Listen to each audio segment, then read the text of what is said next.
한 주 기업 뉴스 리뷰 주간 기업 기상도입니다.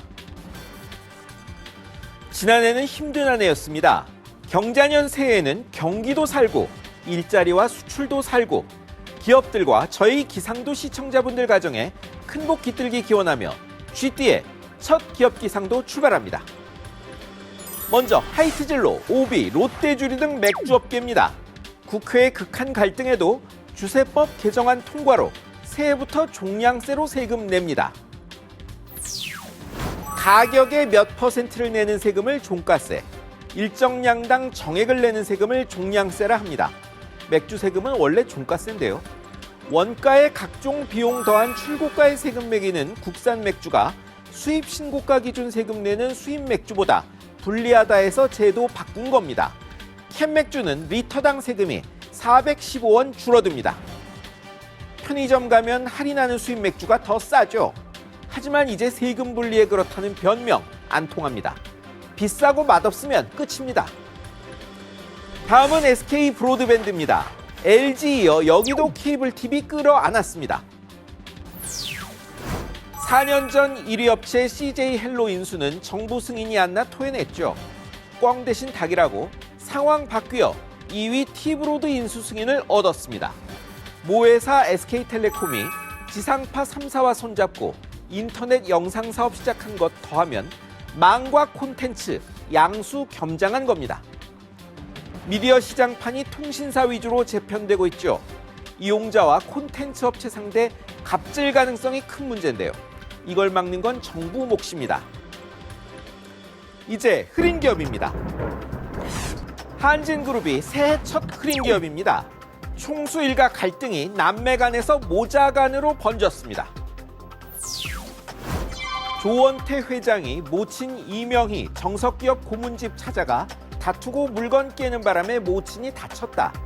다툰 이유는 누나 조현아 전 부사장 편든다는 의심 때문이다.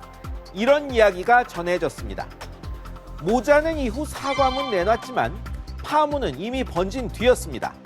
내년 주총에서 이사직 놓고 남매 간 갈등 가능성 더 커졌다는 관측이 나옵니다. 재벌가 고륙상쟁이 어제 오늘 일은 아닙니다만 볼성 사나운 일이자 대기업 개인 지배의 타당성에 의문 갖게 만드는 일임은 분명합니다. 다음은 웅진그룹입니다. 어렵게 되찾은 코웨이와의 이별이 확정됐습니다. 웅진이 작년 3월 사모펀드에서 회사 되사고 추가 지분 사는 데 쓴 돈이 1조 9천억 원입니다. 그런데 게임회사 넷마블이 코웨이 사며 1천억 원을 깎아 받은 돈이 1조 7,400억 원입니다. 회사 되사며 낸 빚은 다 갚겠지만 미친 장사라 증권가에선 추가 자금 마련 위해 다른 계열사도 팔 수 있다는 전망이 나옵니다. 코웨이 되살 마음 급해 인수자금 80%를 빚내 조달한 게 화근이었습니다. 얼마 전 김우중 전 대우그룹 회장도 별세했습니다만 차입 경영, 부채주도 성장 시대는 확실히 같습니다. 다음은 라임자산운용입니다. 고위험 사모펀드 환매 중단 소식 이어 이번엔 투자했던 미국 헤지펀드가 날아갔습니다. 미국 증권거래위원회가 손실 숨기고 가짜 대출 채권 판 글로벌 투자자문사 IIG의 등록을 취소하고 펀드를 동결했습니다. 문제는 6천억 원대 라임의 무역금융펀드 40%가 여기 펀드에 들어있다는 겁니다. 손실은 불가피한데 금융감독원은 라임이 펀드의 위험성을 투자자들에게 제대로 알리지 않은 사실을 적발했습니다. 금감원은 이 사안을 검찰에 통보할 건데요. 환매 중단 펀드 운용 맡았던 전 부사장은 잠적했답니다. 이대로는 정말 어려울 듯합니다. 마지막은 건설업계입니다. 재건축으로 한몫 잡으려다 3연속 치명타 맞고 기진맥진해졌습니다. 분양가 상한제, 아파트 대출 중단 축소, 재건축 초과이익 환수제 합헌 결정. 비싸게 못 받고 수요는 줄고 한마디로 재건축 말란 이야기죠. 현대, GS, 롯데건설, 삼성물산, 대림산업 등등 유력지 재건축 싹쓸이한 대형 건설사들 당분간 손 놔야 할 형편입니다. 어떻게 하겠습니까?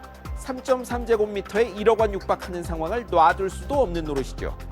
집값 진정된 뒤 다음 기회 기다리셔야 되겠습니다.